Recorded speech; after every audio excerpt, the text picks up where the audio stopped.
Canon Phil Harris here.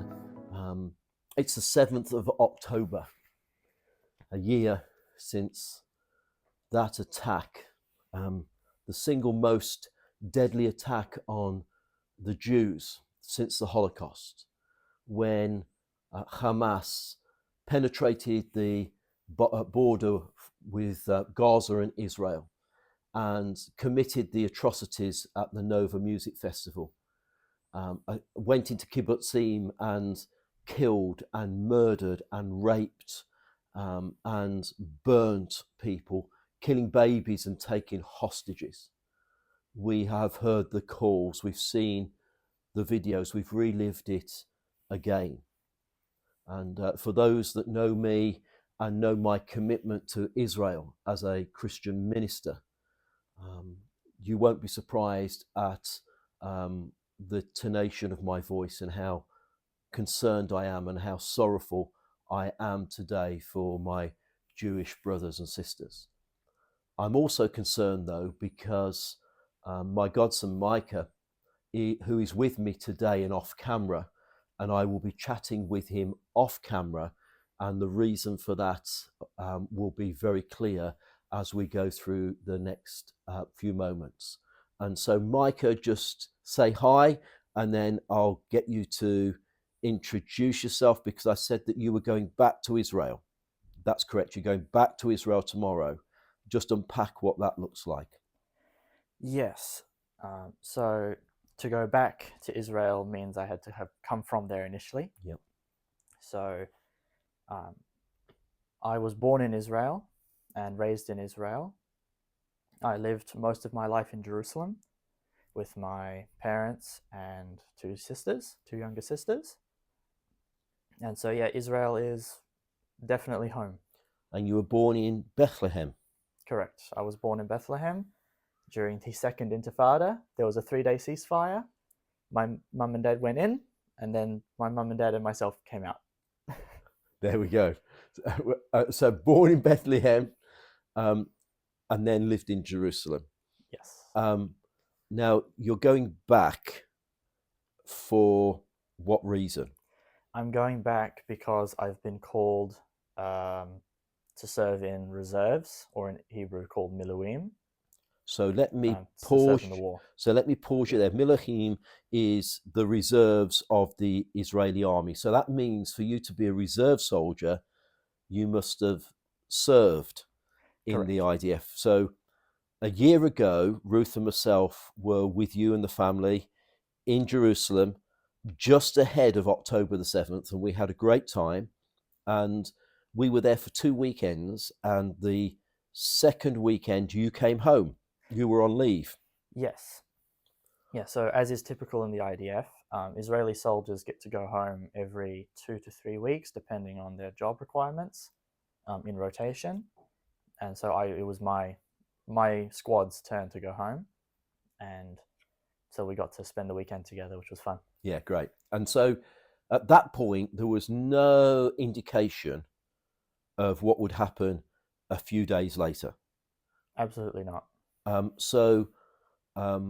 What I remember is being back here in the UK, and the news broke, and then I get a photograph from your father, and you are in your military greens, outside a taxi, about to get into a taxi to fundamentally go to war. Yes. Yep. So one thing I haven't unpacked is your parents are now living here. That's correct, isn't it? Yes, my family moved from Israel to the United Kingdom a couple months ago. So your dad, explain what your dad does and who your dad is. All right. My dad was the deacon of the Anglican Church in Jerusalem. So that's Christchurch. Christchurch, Jerusalem.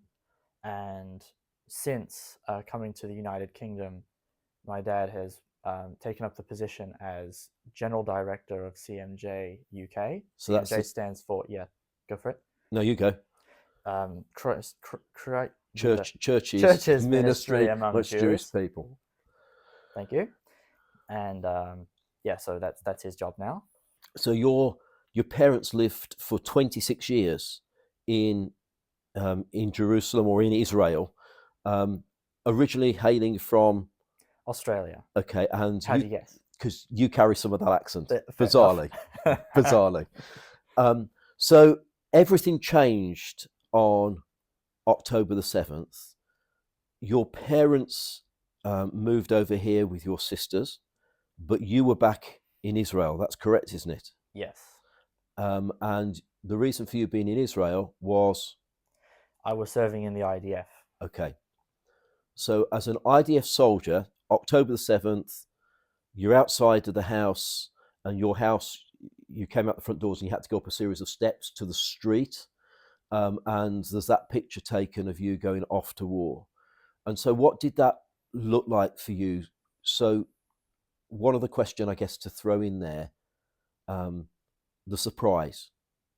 You Yes. didn't. No one thought this could happen. Absolutely not. So in my unit, we're an infantry battalion, and some of the older guys in the battalion had served on the Gaza border, guarding the fence. Yeah. A few times, maybe once or twice, and they had told us repeatedly that the Gaza border was essentially impenetrable. There were so many sensors and cameras, and like you couldn't get near the border from the Gaza side. Yeah. You know, within a kilometer, they would have spotted you, and there would be dozens of soldiers minimum going to investigate. They were actually quite annoyed sometimes. Those alerts tended to just be dogs. But when October the 7th occurred, it was like all of what we'd ever been told crashing down around us. Yeah. What had been impossible was now a reality in front of us. Okay. And the shock was just insane. I remember waking up on Saturday when it all happened, and my dad came into my room and told me, check your WhatsApp, make sure your officers haven't called you, and then come look at the news. I initially was just kind of, okay, whatever. Checked my WhatsApp, nothing there. Went into the living room, and I was watching all hell break loose on the TV. So there was disbelief that it had happened, and then the realization of the horrors. And I have repeatedly asked people not to watch the videos because they are deeply disturbing of the atrocities that were committed by Hamas. So you now are off to war, and you're off to your brigade. So your brigade was I was in the Nachal Brigade, which is an infantry brigade. Specifically, I was in the 931st Battalion, just a regular infantry battalion. Initially, like before the war, our training was to train for a northern war, like fighting around the Lebanon border. So a lot of our training regarded that kind of theater. But when it became clear that Gaza was where all the fighting was going to occur, then my unit was reassigned to the Gaza Strip, specifically the northern half of the Gaza Strip. So Gaza City, if you see in the news, places like El Atatra or Jabalia, those were within our zone of objectives, let's put it that way. okay. So one of the things that I said this earlier that really annoys me is the amount of keyboard warriors on social media who have never been to Israel. So from my point of view, I spent a month in Israel every year for a decade. And I see these people commenting on the situation with Israel and with Palestinians. And I use that word very, very carefully. And they have never once been often to the Holy Land, let alone visiting Judea and Samaria. I refuse to use the term West Bank, and certainly never visiting Gaza or the south or close to Gaza, and so have no idea around what it looks like in Israel. What I'm going to do, if I can, is just pull back before we talk about what you discovered in Gaza. You are a Christian, correct? That is correct. Tell me something of what that looks like as a Christian. How did you come to faith? Well, I suppose, um, well, because I grew up in a Christian house, then, going to church every week, my dad's a deacon, so part of the clergy. I've really grown up with kind of God in the home at all times. Yeah. But once I finished high school and it became clear that in order to then continue and living in Israel, I would have to join the Israeli military um, then become a citizen. I started taking things a little bit more seriously, Okay. and so it became my choice to be baptized the week before I was drafted. Okay. So here you are as a Christian, as an IDF soldier. Now, within the IDF, it isn't just Jews, is it? You have Muslims that are in the IDF. Correct. You have Druze that are in the IDF. Oh yes. And I notice your comment there in terms of Druze. And for people who are not aware who the Druze are, you can go and look those up, and maybe I'll do a video at some point around who the Druze are. But just for the sake of today, you have people fighting for the state of Israel who are not Jews, in the sense of that they're not following Judaism. They are following other religions, but actually love Israel. Why is Yes. that, Micah? Well, I would argue it's a sense of identity and purpose. Okay. In the Israeli army, when you're going through basic training, you have this essentially a culmination of in the initial 4 months of basic training, which is where you essentially do a march under heavy, like with a heavy rucksack and all that. You march through the night, and the next day you go to do your swearing in service. I swore, like basically you swear to defend the state of Israel Yep. and all that. And every soldier gets a religious text of their choice to swear on. Yeah. So you're given a religious text, and then you also swear on your gun. Yeah. So you do these two things. If you're a Christian, you can choose to swear on a Bible, Yeah. and then the IDF will provide you with a Bible. Yeah. So I still read from that Bible. So they actually give you your Christian Bible. Correct. And it's not just the New Testament; it's New Testament and Old Testament. Yeah. They found a normal old Bible and said, "Here, have this." But then also in the same vein, for Muslims and Druze, if they choose to swear on the Quran, then they are provided with a Quran. Yeah. And for Jews who are not religious, or for someone who is not a Jew but is also serving and is also not religious, then they are allowed to swear instead on what's called the Spirit of the IDF, which is Yeah. a little pamphlet. Yeah. I believe I have mine in my room somewhere. Yeah. And it's just all of the values and sort of the virtues that the IDF wants to instill in its soldiers. And so then those are what you swear on at the service. So I think the point that I'm highlighting here is we have this story that is very often told in the media that Jews hate Christians. And the camera can't see, but you're smiling at that because that's just not the case, is it? No. So your dad yesterday went down to London for the remembrance of October the 7th in London. And your dad was in his clerics like I'm wearing now. And Jews were coming up to him going, "Thank you, thank you, thank you." So for you as a Christian fighting for the state of Israel, how did your fellow soldiers and your colleagues receive you? With curiosity most of the time. It was very often, because often in the IDF, or I guess in any army, but especially the IDF, you end up being bored quite a lot.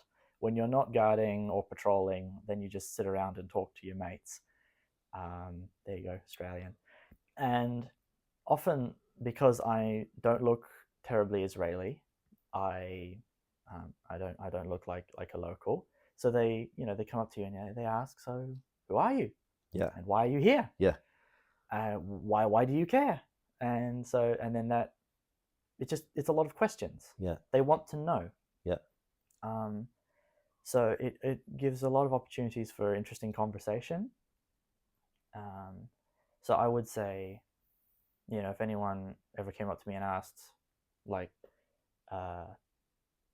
I've just done now. Essentially, yeah, it was a lot of curiosity.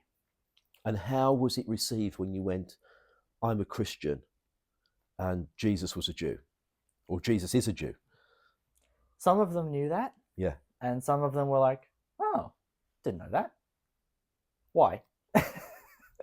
It's a very common question in Israel. Yeah. Why? Yeah. And how? Yeah. But that's typical Jewish thinking, isn't it? Yeah, it's the why and how are the two big questions. Yeah. So let's go back.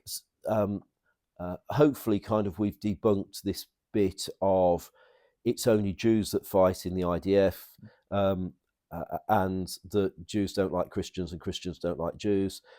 Actually, from our context, our whole ministry has actually been supporting Israel. So may I just break in for a second? Of course you can, yeah. I'm not the only Christian fighting in the IDF. And that's a really good point. So how many Christians are fighting in the IDF? Statistically, Yeah. I have no idea. Okay. However, I do know of a few other guys who I met before the army and then also during my service. One of which was in my company with me in Gaza.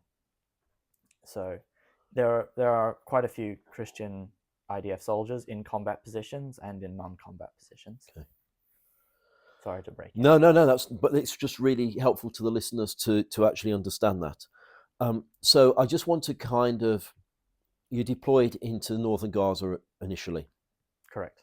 And what you discovered was the dangers that were there. You discovered, and I'll get you to unpack this because I don't want to be putting the words into your mouth. Mm-hmm. So talk to me about the tunnels, talk about or highlight where Hamas were fighting out of and what that looked like, because they were were they not, schools and holy sites, and when they got bombs, in retaliatory, return of fire in a war, what has happened is the media has jumped on that, saying Israel's killing innocent people. Just tell me a little bit about your experience of fighting in Gaza, and start in the north if you wouldn't mind.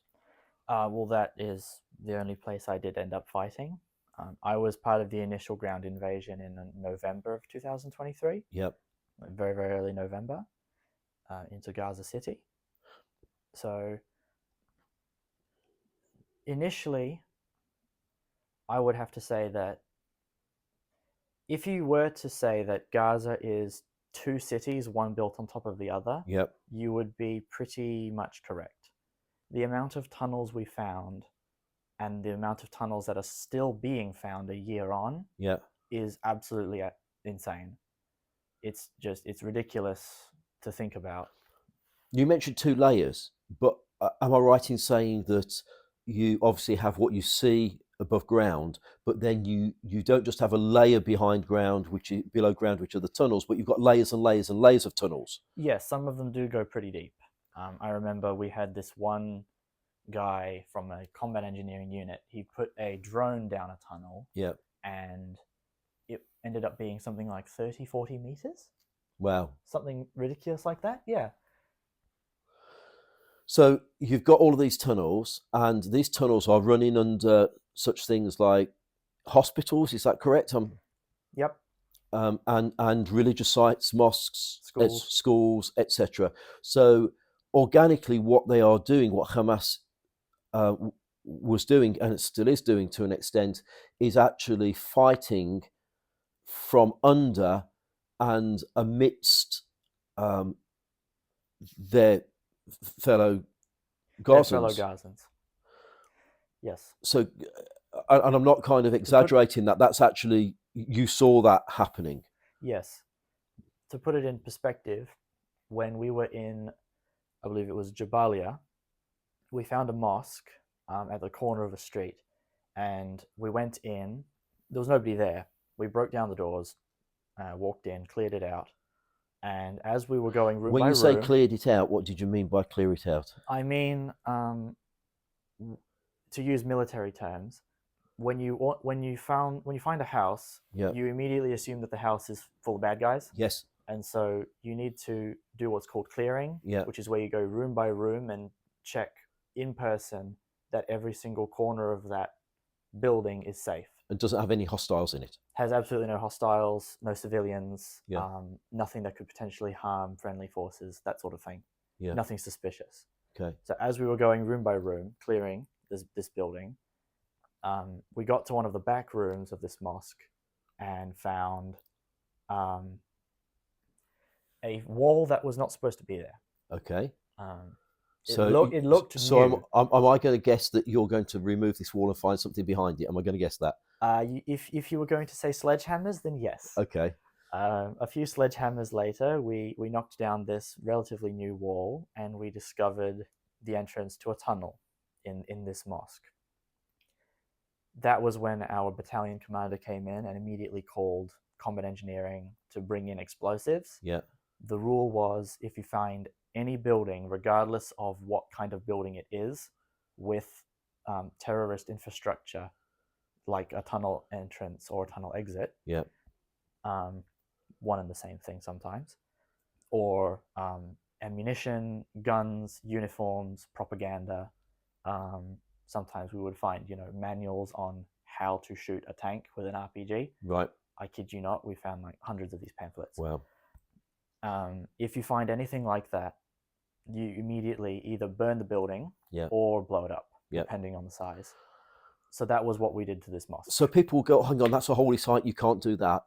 But the reality is it's been used for warfare, and what your job is to make sure it can't be used for warfare anymore. Correct. And so you have to do the very necessaries. Now you're moving down the Gaza Strip, and one of the stories that I think that we discussed a long time ago, if I remember correctly, was you're moving from north to south, and where you thought you'd cleared in the north, all of a sudden you've got enemy combatants firing at you from an area that you've already cleared, because it's like whack-a-mole, they're popping up from tunnels. And you thought the tunnels are so dense and so many in terms of number that you thought you got them, but you hadn't. Absolutely.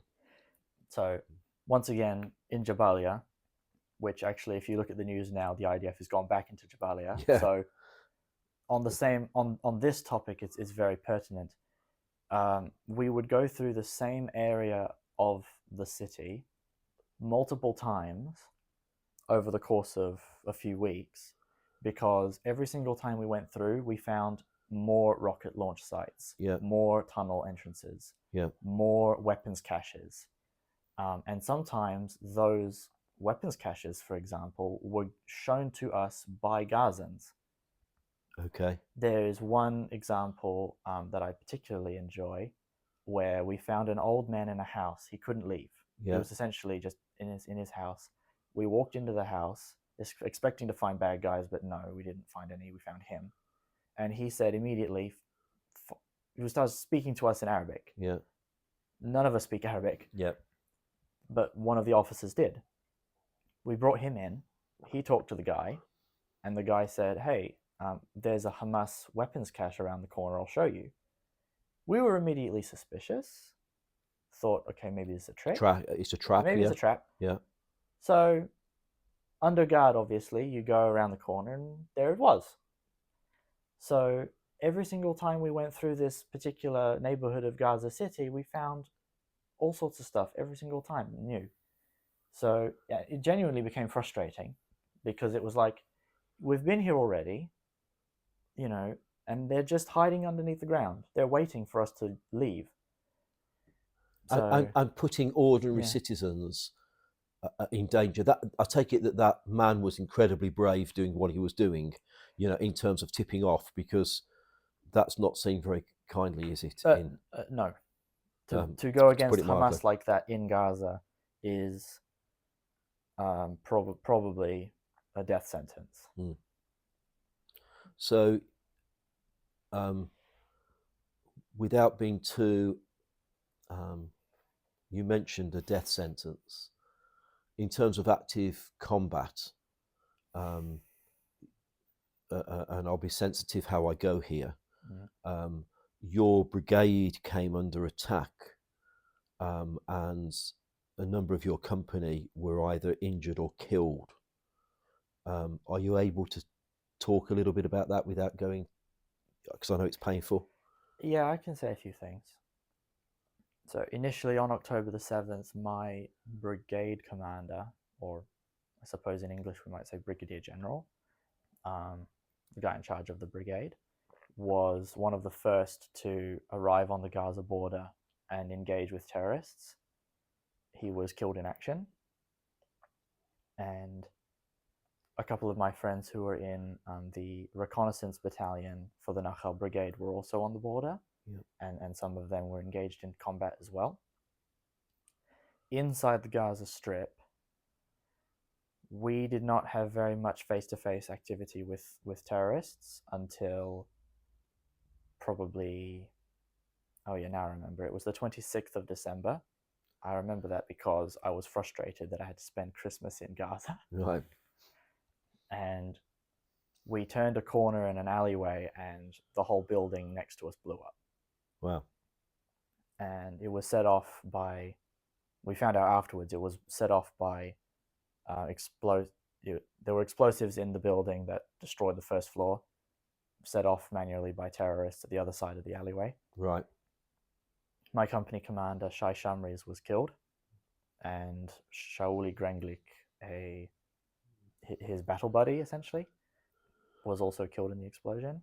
And a couple of my friends, one of whom I believe is actually on the radio in Israel right now, Okay. was injured. He specifically, I'm not saying his name on purpose, he lost his leg in the hospital, and he's currently finishing rehabilitation. He's got a brilliant new leg now. And he believes he's Iron Man. I've seen photographs, and you just joked that he believes he's Iron Man. Yeah. That is something of the fortitude of Jews, of Israelis, that they have lost a leg, but are looking upwards, and actually looking on. And actually, I was going to say taking it in your stride, but that's inappropriate. But it would be perfect for the videos he's making about him. The humor is incredible. But I mean, so that has to be deeply distressing for you, Micah. And we haven't, in the times over the last year that we've been together, or the last, short of a year, of course, but that we've been together, we haven't really talked, about that. I think you've talked with my bishop about it. But we haven't talked about it. So I just want to kind of, with that backdrop and the risks of war, I think it was 3 weeks ago, where it was a Tuesday morning and you have a phone call. Good grief, you have a good memory. I do. And the phone call went like what, Micah? It went like this. Because I was released from IDF service, my mandatory service, a couple months ago, then my profile essentially went through a process of being moved from active to reserve. So I'm now considered a reservist in the IDF. So I had to do an interview with someone from the unit so that they could put in personal info. So I was talking to this lovely gentleman over the phone, and he said, very simple question. You are overseas right now. You're in the UK. If we call you for reserves, will you show up? Will you come back to Israel and do your part? And I said yes. Which is like, the interesting thing about Israeli reserves is if you're overseas, you don't actually have to show up. It's voluntary. So to say that, I could see the surprise on his face, but he said, Well, you "Okay, couldn't. You could hear the surprise on his face. see it." Oh, because you were on the video call. Yeah. Oh, right. Okay. Sorry, I should have said it before. I didn't realise that actually. I thought you were on a telephone call. No, So that's all right. So okay. He called me on WhatsApp. Oh, did he? Yes. So he was putting stuff in the computer, and that was part of it, that I would show up if called.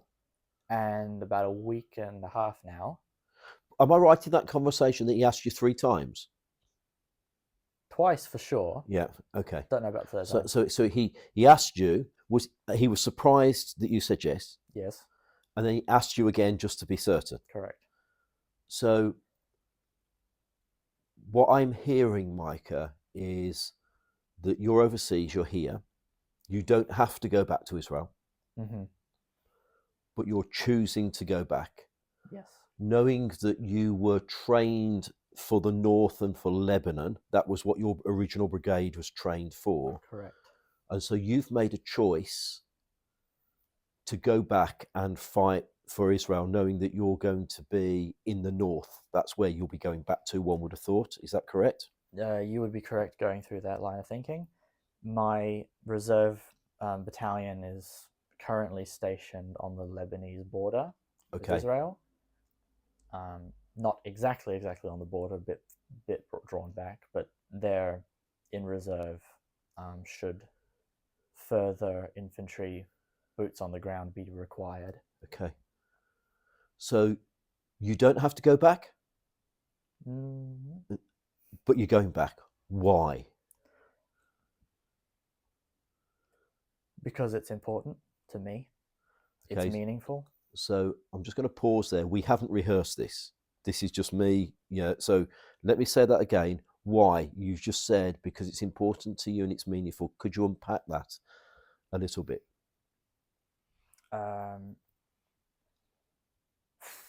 I would have to say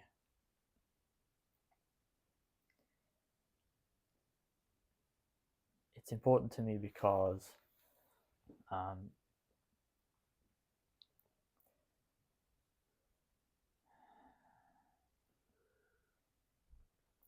Israel needs defenders. Yeah. And if we don't defend ourselves, then nobody's going to do it for us. And you Regardless you genuinely feel that. Yeah. Yeah. And is that a feeling in Israel? Yeah. So despite all the rhetoric that we have from the US, from the UK, there is this feeling, is there not, that Israel has to do what Israel has to do? Yeah. We are not given many good options in regards to what we can do when faced with the situation in front of us. When reality hits you in the face, then you have to take it for what it is. Yep. So regardless of how much support we receive militarily from the United States or from Great Britain or wherever, it's us that has to deal with getting shot at and having the threat of invasion from Hezbollah or Hamas. So it's up to us to then to keep our people safe. Yep. And eliminate the threat to our civilians, our citizens. So I have 2 questions just really to conclude with. For those that again know me, they will know that I've put videos out around Israel and whose land it is, because we have this narrative that it's the occupying force. Why is that not true, Micah? Because Jews have lived in the land of Israel, in that strip of land that's only a third the size of Tasmania. Yeah. Since long before the diaspora. Yeah. For 3,500 years, really. Essentially. So before the Romans ever decided to call the province of Judea, I believe it was called, Palestine. Syria, Palestina. Before they ever called it that, it was the land of the Jews. Yep. And so the land of the Jews. Even after they called it Palestine, Jews lived there. So the point was, that when the Romans called it in 132 AD Syria Palestina with the diaspora, that it wasn't that there was a Palestinian people, that was just the Roman name for the land of Israel. Yep. So that's one question I wanted to ask you. I know Douglas Murray said that Israel's just not allowed to win. And one of the problems that I have is that what we are doing in the West with this, and shoot me down if you have a different perspective to me, Okay. we have this pernicious two-state solution. And my comment is there is a two-state solution. There is the east of the Jordan River, i.e. Jordan, and there is the west of the river, the land of Israel. Now, obviously, Gaza is slightly different because that originally belonged to Egypt and Egypt didn't want it back. But in terms of this whole two-state solution, the problem that we have is we have kept propagating that two-state solution. And we have one side who is prepared to concede ground, i.e. Israel, and you have the other side who just wants to see the destruction of Israel. So based on that, the reason that I'm hearing that you're going back is because you know you need to defend your people. Yes. Yeah, because if you don't, there is the other side who wants to see the destruction of the state of Israel, but also the destruction of all Jews. Yes. I haven't led that too much. Is that a fair précis? I would say so. That's fair. So what do you see, Micah? And this is the big question. And this is one where you can duck it if you want to. What do you see is the outcome Of the war with Hamas, Hezbollah, or some other? What's your other? Okay, so I'm going to ask you. The final bit is I'm going to ask you how we can pray for you. Okay, thank you. Yeah, so that's the important thing, because we are aware that you're going into harm's way, harm's danger. But in terms of, we've got Iran, who is saber rattling, and actually Hezbollah, Hamas, they are proxies. Houthis, they are all proxies of Iran. So what do you see has to happen in terms of Lebanon? Because that's where you're going, probably. What does that look like? Well, for Lebanon, like with Gaza, the goal is to make sure that whatever's happened on October the 7th and 8th, i.e. the initial invasion force from Hamas in the south and the rocket attacks in the north, will never, I repeat, never happen again. Yep. How do you make that happen? Unfortunately, you have to do it very violently. Yeah. So, and as a Christian, who part of me is, war's a horrible, horrible thing. I think where I've got to now is we are propagating war by not settling this. As long as we allow Hamas, Hezbollah, Iran, and their proxies, the Houthis, as long as we allow them to kind of reload, this situation is going to keep happening. Am I kind of off beam there? No, I would say you're pretty much spot on. If you look at how wars were fought pretty much throughout most of human history, war is fought until one of the many sides involved cannot physically continue. And it's a white flag. And then it's a white flag. Like, I know we're in Great Britain and you're not supposed to mention the war, but if you do, and you talk about, like, if we fought Nazi Germany the way we fight our modern wars, we might even still be fighting it today. Or actually speaking German. Or speaking German. I mean, I for one would not want to be speaking German. I quite like English. We can't go there. No. I quite like English. Thank you very much. No, but in the case of Hamas and Hezbollah, I've heard talk of the Litani River. Yeah. in Lebanon. So that's what you're suggesting there is, so the river that runs horizontally and then goes north in Lebanon is the border between Lebanon and Israel up to the Litani River would be a no-go zone, and Hezbollah would have to go north of that river. Is that what's... No. I haven't received information from my commanders regarding that. That's what I'm reading on the news. But I agree with it in that if you wanted to keep Israeli civilians safe from short-range rockets, then you would have to eliminate all of Hezbollah's military capabilities, i.e. rocket launchers, tunnels, bunkers, sniper nests, machine gun nests, the list goes on, from the Israeli border minimum up to the Litani River. Okay. If you wanted to be, that's in my opinion, if you wanted to be 100% certain. So we've got 60,000 people who are out of their homes at the moment. Yeah. In the north of Israel. And so it seems to me that Hezbollah, it can't be trusted, and can I say the new United Nations can't be trusted, because it's over a decade now, probably getting closer to 2 decades, where, so actually 20 years, probably 17 years, something like that, where the UN should have been policing that area to make sure that Hezbollah cannot take that region and attack Israel.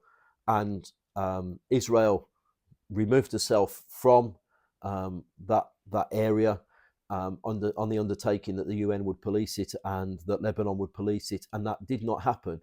So all the people that are really upset at the moment and are crying blue murder, etc., look at the UN, because they haven't done their job, and that's the reason why Micah is having to go into harm's way very shortly. Would that be a kind of a fair summary? I'd argue that, yeah. Okay. Micah, thank you so much for just hanging out with me this afternoon. This was kind of impromptu. I just felt that we needed to do it, particularly on the back of October the 7th. How can we pray for you? My dad often likes to pray for strength and courage. Yeah. But I would personally, please pray for me and my unit's resolve, and also for Israel as a whole.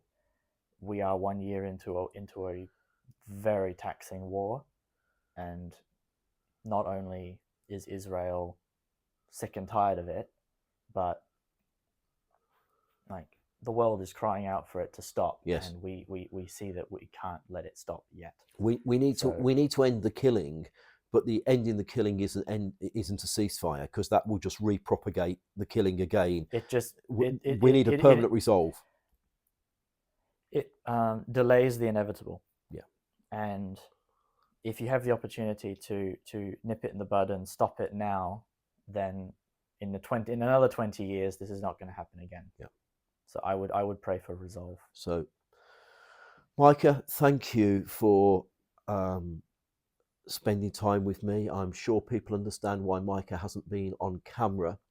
We're going to pray that Hashem protects Micah, and if when you're watching this video in days to come, if there's messages that you want me to get through to Micah as he heads back tomorrow to Israel and over the coming weeks, please hold him in your prayers.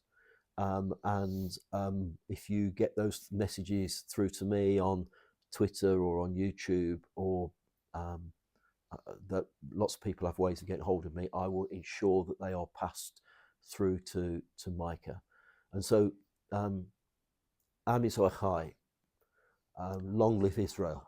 They're God's chosen people. Christians, we should be supporting them. Let's pray for the peace of Jerusalem. Let's pray for the peace of Israel. And let's pray for favor upon those people who are putting themselves in arm's length, like Micah.